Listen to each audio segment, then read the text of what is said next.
રાજા અજમલ માતા મીનાદેવ આજથી 560-70 વર્ષ પહેલાની વાતો. ઈ સમયની માલિકા ઈ પોકરણગઢનો રાજા અજમલ દીકરી સગુણાને તેથી ચોથા મંગળ કન્યાદાન કર્યું. ઈ રાજા હતો, એને કઈ વાતની ખોટ હોય છતાં પણ એમ કહેવાય કે દીકરીને ચોથા મંગળ કન્યાદાન કરતો તો આંખની માલિપાથી ટપક ટપક જેના આહુડા પડતા હતા. પણ ઈ તો કોઈ પૂછી આવો કે જેના આંગણાની માલિપા જે દીકરી પાપા પાપા પગલી ભરીને મોટા થયા હોય અને ઈ દીકરીને એક દિવસ પાર કે ઘેર વડાવવાનું ટાણું આવે સાહેબ,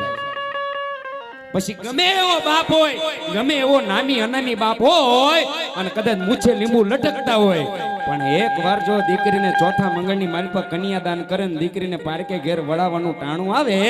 અને ભલા માણા એની આંખની માલિપાથી આહુણું ન પડે ને તો ઈ બાપ નો કહેવાય. હે આવું જ્યારે દીકરીનું